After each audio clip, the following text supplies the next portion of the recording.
bi nga xamante ni moom la ñuy woowee commission de l'éducation de la jeunesse des sports et des loisirs muy benn ci bànqaas ci biir assemblée nationale bi caytu lépp lu jëm ci wàllum njàng ndaw ñi wàllum tàggat yaram ab lépp lu jëm ci wàllum po ñoom dañu génnee benn bataaxal ci fin de semaine bi ñu génn di yëgle ni ñoom commission boobu noonu bii caytu lépp lu jëm ci wàllum njàng ndaw ñeek tàggat yaram ak mbirum po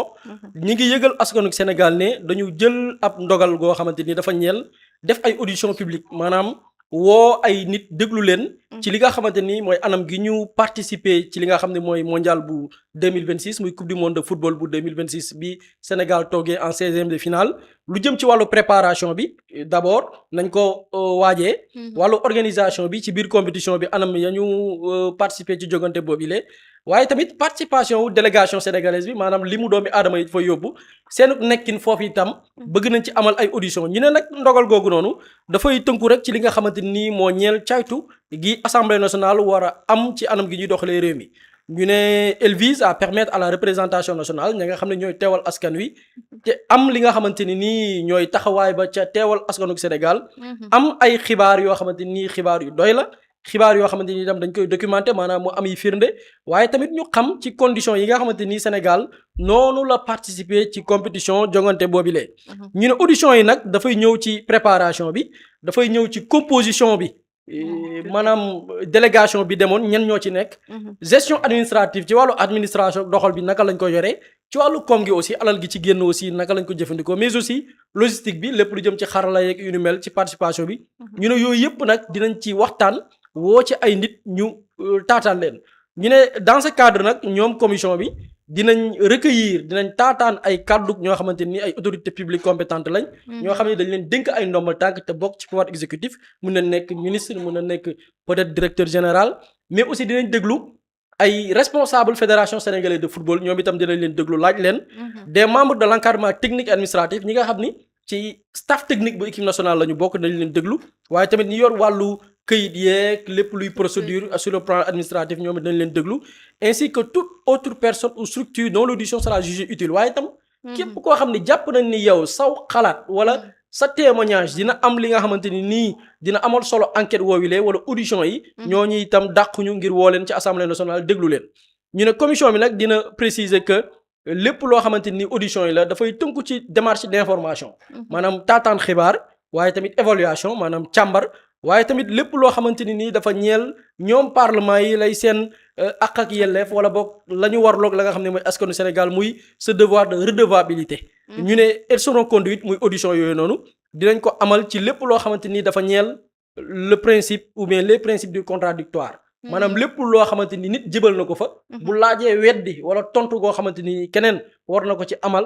loolu tamit dinañ ko boole ca la nga xam ne mooy audition yi mais aussi des droits des personnes auditionnées ña ñuy déglu itam dinañ sàmmonteeg seen àq ak yelleef waaye tamit lépp loo xamante ni procédure en cours la loolu itam dinañ ko respecter par exemple procédure en cours nit mën lañ ko teewlu di ko laaj ci loo xam ni xëy na peut-être mi ngi ca loxoy yoon te xëy na peut-être le secret de l'audition moo tax loolu itam bu dee di am na itam dinañ ko respecter ñu ne commission bi di yëgal askanu Sénégal ne audition yooyu noonu dinañ ko tàmbali mercredi 22 juillet 2026 maanaam àllarba bii di ñëw ginnaaw suba yam ak ñaar fukki fan ak ñaar ci weeru sulet bii ñu nekk atum 2026 ci lu sukkandiku conformément au calendrier qu'elle a arrêté lu sukkandiku ci calendrier bi nga xamante ni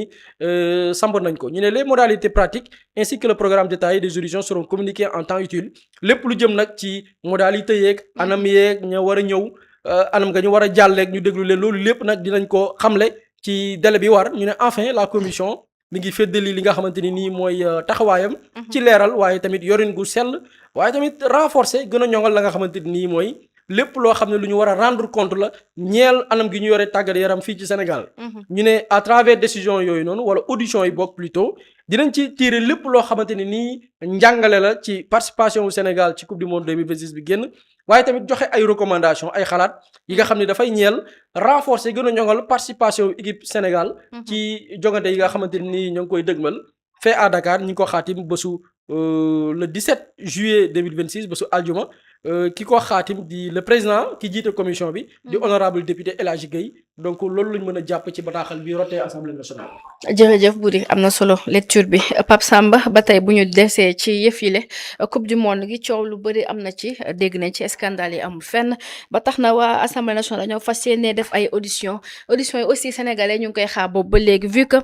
quand il s'agit de tête à couper gis nañ ci buñ ci daal di dagg muy di Pape Thiaw est-ce que lii nga xamante ne moo di audition yi waruñu koon def bu yàgg. non effectivement man je pense que sax assemblée nationale. ñoom dañoo jël seeni responsabilité par rapport à la situation actuelle parce que ñun ba gars yi jugee ci mondial bi automatiquement on a vu la fédération génn ne dañuy communiquer ba ñu génnee di communiquer tag ñun lan la ñu wax dañu ne la fédération mën na joxe sa version mais bu ñu ñëwee il ne faut pas que Pape Thiaw soit l'agneau du sacrifice maanaam Pape Thiaw bëgg ko sacrifier ne Pape Thiaw lii la doon wax ci salaire am lii la bëggoon léeg la bëggoon nii la war a demee mais au-delà de Pape Thiaw et ses choix la fédération. budget bi nan lañ ko gérer délégation bi ñan ñoo dem les conditions d'hébergement des lions nu mu demee le scandale bi ñuy wax wala boog le supposé scandale du chef cuisinier lan moo fa xew yooyu noonu yëpp il faut que les sénégalais soient informés te lan moo absolument te li tax sax budget boobu gën a am solo parce que budget bi ñuy yóbbul fédération ci compétition yooyu budget boobu ce n'est pas l'argent de la fédération État du Sénégal moom mooy financer la campagne à travers le ministère de tutelle xaalis boobu ci lan lay jógee ci budget boo xamante ne Assemblée nationale moo koy voter le ministère des sports comme Assemblée nationale moo leen koy voter et ce sont les deniers des Sénégalais l'Assemblée nationale tey jii c'est pas pour rien qu'on a une commission des sports c'est pas pour rien qu'on a une commission boo xam ne dafa charger des ressources par rapport ak pétrole beeg yeneen c'est parce que ñoom am nañ droit de regard ci li nga xamante ne moom mooy xew Sénégal nag laa gis. bu ñu nee assemblée nationale day def des commissions pour auditionner benn secteur gars yi ne non assemblée nationale amul prérogative boobu lan moo tax mais il faut rappeler aux gens c'est quoi une assemblée nationale wala ñu dem xool assemblée nationale yi xew ci yeneen réew l'assemblée nationale en France a auditionné des influenceurs ay influenceurs lañ convoqué di leen auditionné ci lan ci impact bi ñu am sur les réseaux en France l'impact bi ñu am sur la jeunesse par rapport à leur contenu la création de leur contenu yan contenu moo baax ci jeunesse beeg yooyu mais ils ont été auditionnés gars yi auditionné leen ñu xool ñaata la ñuy fayeeku lan mooy seeni revenu pour que ñu mën a xam ñoom nan la ñuy taxawee en tant que législateur pour gën a mën a ñàkk seen société ñun au Sénégal en fait on nous a toujours habitué à une assemblée nationale boo xam ne assemblée dañ fa toog lenn moo leen fa toogal tàccu nelaw yëkkati loxo voté li président bëgg après jël seeni 4x4 dem ñibbi seeni kër ça c'est pas une assemblée nationale assemblée nationale dafay toog di gëstu li nga xamante ne moom mooy xew ci état bi par exemple avec cette assemblée nationale on a des commissions yoo xamante ne dañuy auditionner les ministères par exemple gis naa ne fan yi la ñu génn dalal nañ le ministère des infrastructures Déthié Fall par rapport actuellement à l'état des infrastructures ñu ngi dem ci JOJ avancement bi fan la toll am na ay lenteur ak wala amul ay lenteur ñoom ñu am ci un droit de regard parce que l'Assemblée nationale contrôle l'action gouvernementale quand l'Assemblée nationale contrôle l'action gouvernementale mais ça rentre dans son champ wala ci liñ ko délimiter ci ay pouvoir am ministère des sports dafa am budget boobu Assemblée nationale la ko voté parce que ci budget boobu dañ na xaalis bi temps dinañ ko def fii Sénégal war na dem coupe du monde bi dinañ allouer fédération bi temps wu xaalis boobu noonu ñu ngi ciy dégg ay coow Assemblée nationale day ñëw auditionner toutes les parties prenantes fédération ñëw leen ñi nga xamante ne ñooy ministère bi peut-être le ministère venez ñu xool yéen lan mooy seen responsabilité délégation ministère bi ñaata la xaalisu sénégalais yi contribuable bi ñaata ngeen ci dépensé mais ça c'est le rôle d'une assemblée qui contrôle l'action gouvernementale et qui rend compte au peuple sénégalais parce que milliards yi ñuy jox fédération pour ñu dem ça ne sort pas de la poche du président Bassirou Diomaye Faye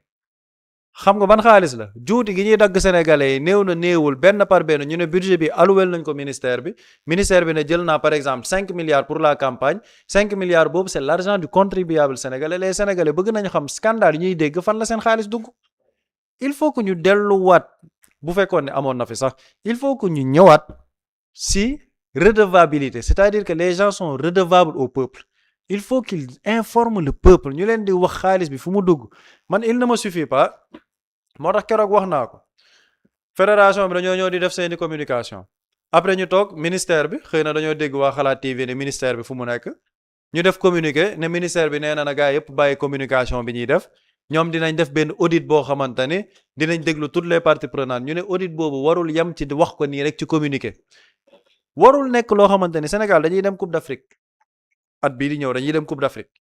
avant Coupe d'Afrique bi il faut que la gestion de la fédération de Coupe du monde bi ñu dem ñu élucider ko ba mu leer nañ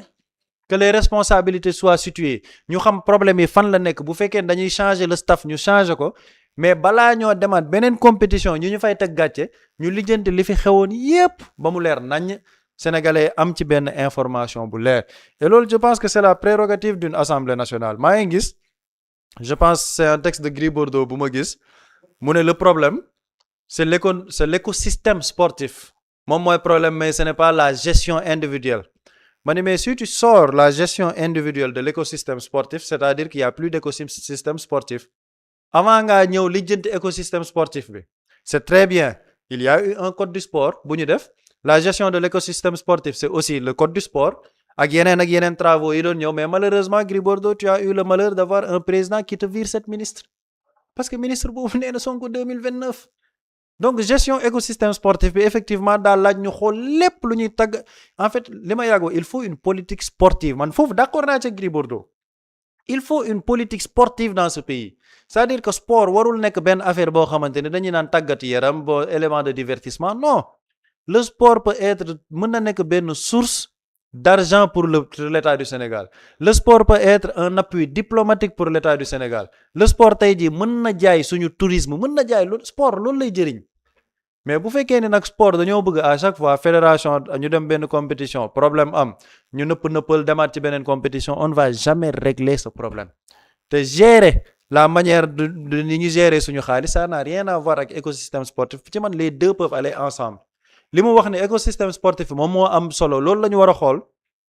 tu peux et gérer l'écosystème sportif et gérer en même temps la gestion ñun de notre compétition coupe du monde bi ñu dem xaalis bi fu mu jaar délégation yi nu mu demee billets yi fan la jaar lions yi restauration bi lépp mu leer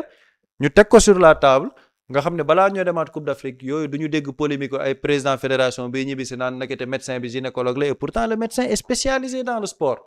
xam nga yooyu ce sont des erreurs fatales yoo xamante ne day discréditer ñun suñu image à l'international et yooyu nag il faut ñu lijjanti ko léegi balaa ñoo demaat beneen compétition et je pense que ci dynamique boobu la Assemblée nationale nekk par rapport ak audition yi ñu bëgg a def et on attendra de voir quelle sera la suite et surtout état bi lan la ciy def par rapport ak audit yi mu wax parce que audit yi waruñ toog rek ñu ne dañuy def audit ñu jàll ci leneen il faut qu'on soit redevable au peuple sénégalais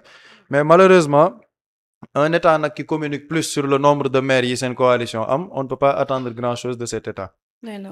D'autant plus que la ministre des Sports a été bien avertie ndax ki nga xamante ni moom la remplacé di Khady Diène Gaye avertiroon na ko par rapport à certaines pratiques ak lépp li nga xamante ni moo am ci wàllum sport bu di Coupe d'Afrique gis nañ ne bañ jugee foofu ca Maroc def nañ benn bilan bu am solo xam nañ yëf yi fan la jaar ñaata lañu dépensé ak fan la dugg mais Coupe du monde bi gis nañ ni seen bilan bi dafa xaw a mitigé tuuti ndax sénégalais yi ba tey des naa leer seen bopp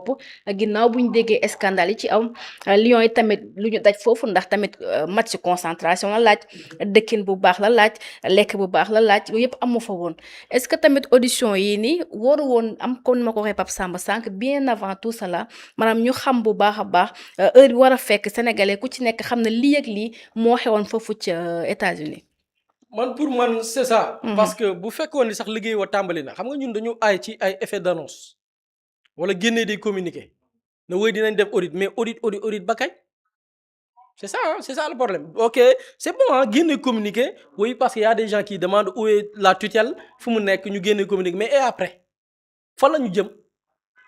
est-ce qu'il y aura des audits yan organe la ñuy saisir automatiquement ñu def le boulot donc Assemblée nationale dafay jouer son rôle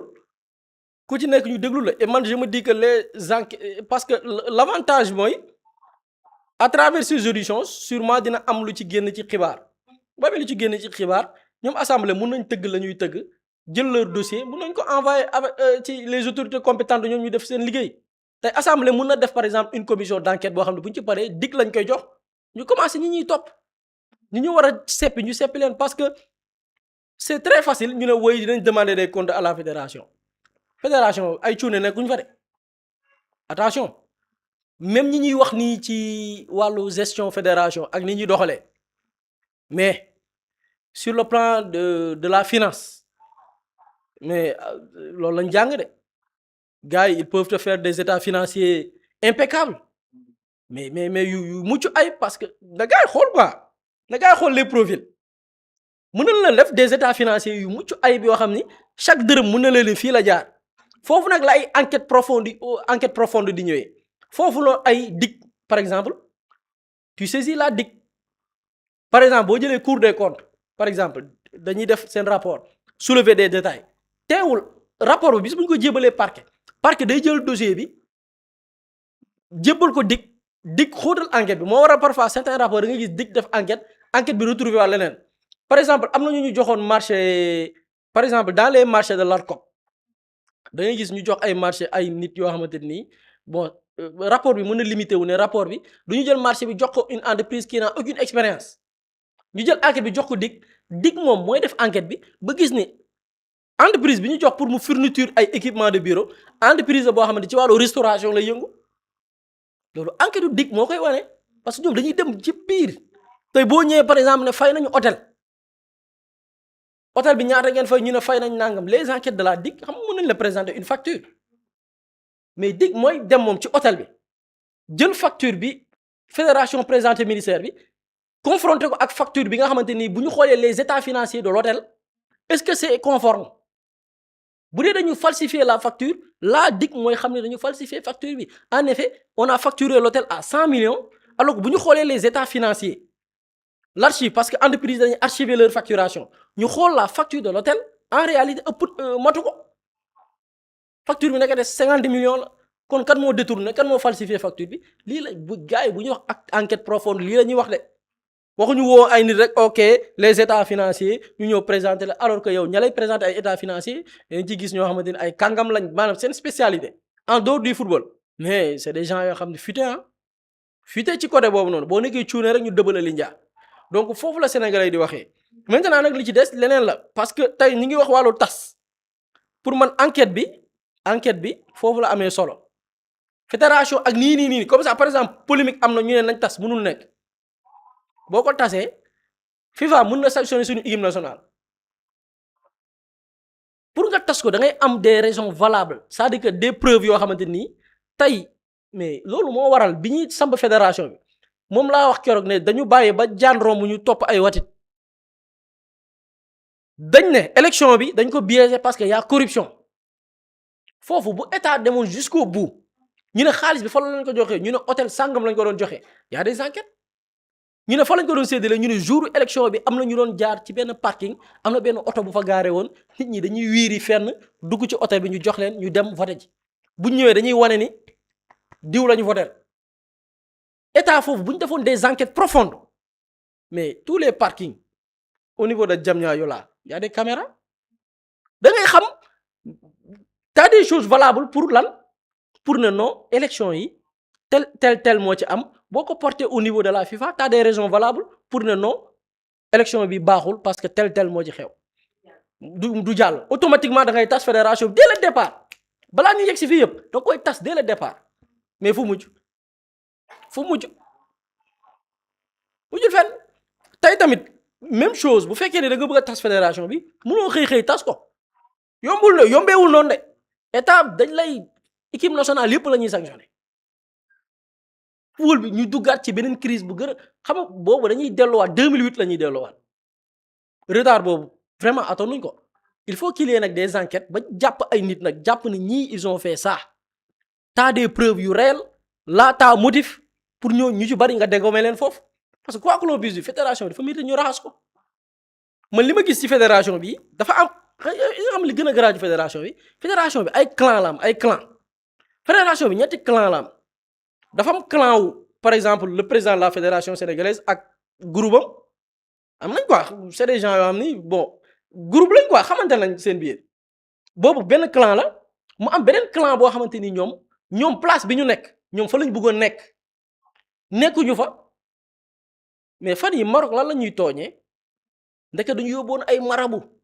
dañu ne woon nangam am na ñu nekk fédération yoo xam ne ñoom par exemple dañ doon li président fédération fi mu toog la ñu bëggoon toog ils sont dans le sabotage parfois même ils véhiculent des informations yoo xam ne peut-être même mun na bañ a nekk dëgg Sénégal est devenu la risée du monde tey Maroc lañ la doon wax Sénégal et les 17 Maroc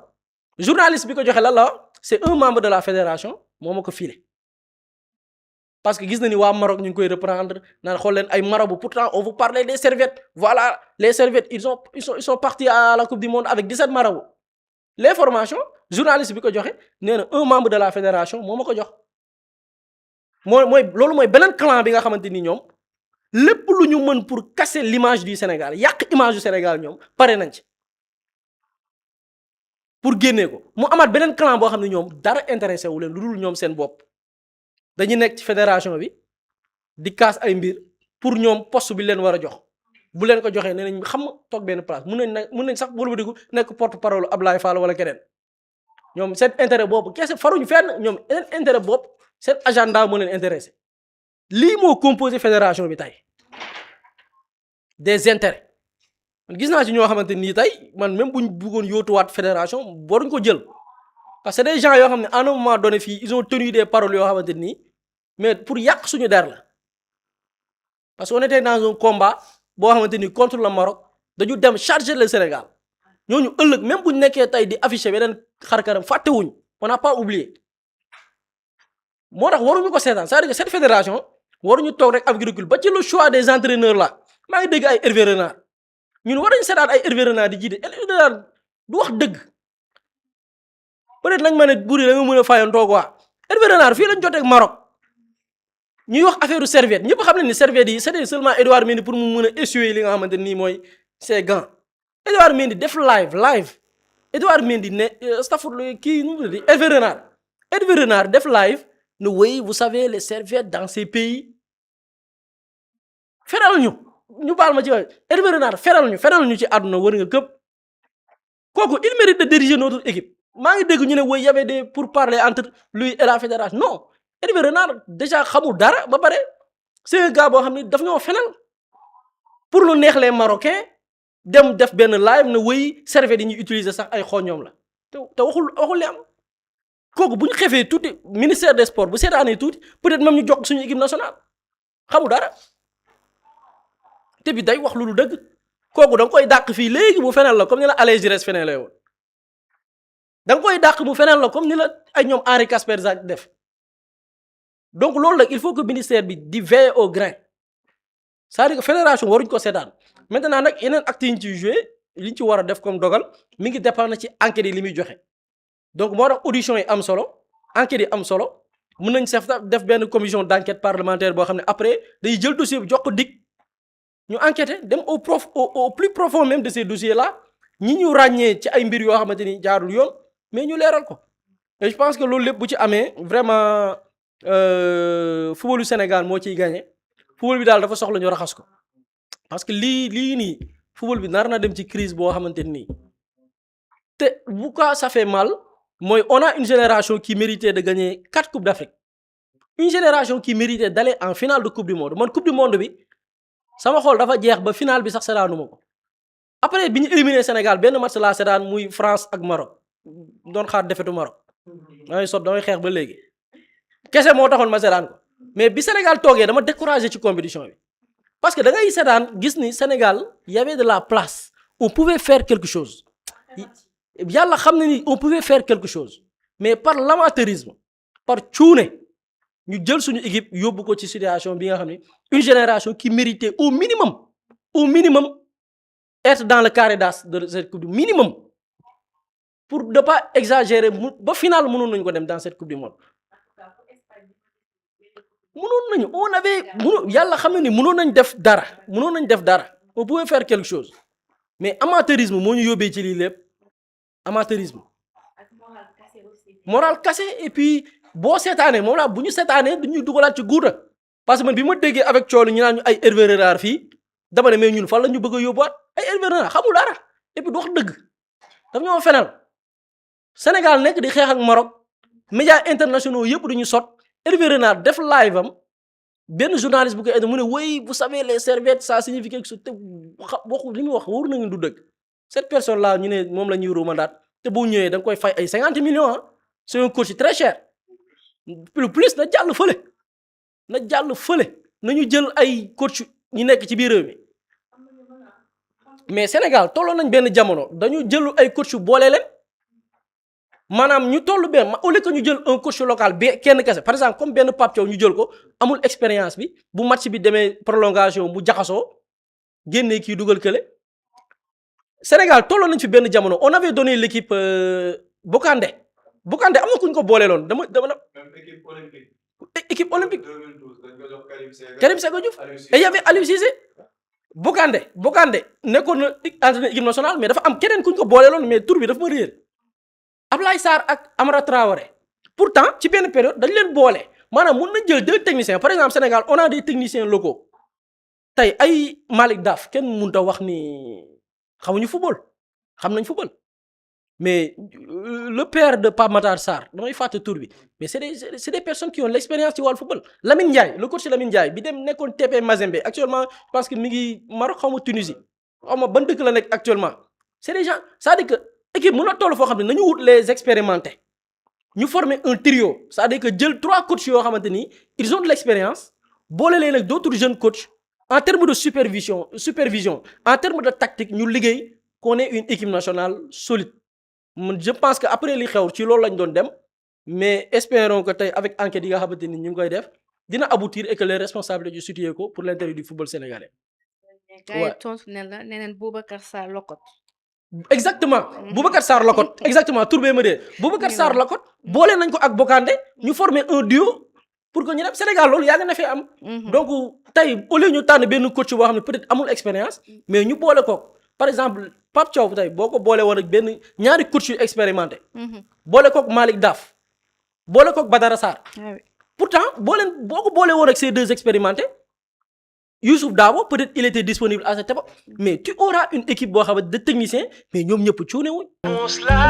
Mously Immo Sénégal moo ñëw taxawu leen indi ay saafara ci jafe-jafe yi ngeen di dund ci wàllum immobilier yow mi bëgg a jënd terrain yow mi bëgg a jënd kër wala tabax jokkool ak Mously Immo da nga am sa kër bëgg ku la ko terrasseel wala nga am sa tool bëgg ku la ko lotiseel defal la ko ay terrain Mously Immo daf leen koy jàppandil gunge leen ci anam gu mucc ayib ku am sa kër itam te nekkoo ci biir réew mi bëgg ku la ko toppatool gérer la ko Mously Immo moo ci gën a gaaw gën ci wóor yow mi bëgg a defaraat sa kër wala nga bëgg a toxu te bëgg ku la ko nettoyer ba sax nga bëgg a defar plan architecte plan béton armé wala nga soxla ay conseil ci wàllum immobilier contactel Mously Immo Sénégal ci 77 887 25 13 77 887 25 13 man ngeen itam abonné ci seen YouTube bi di Mously Immo Sénégal ngir yeneen i xibaar ak Mously Immo Sénégal jaaxle jeex na ci wàllum dëkkuwaay. Quand l'immobilier devient une évidence, contactez-nous.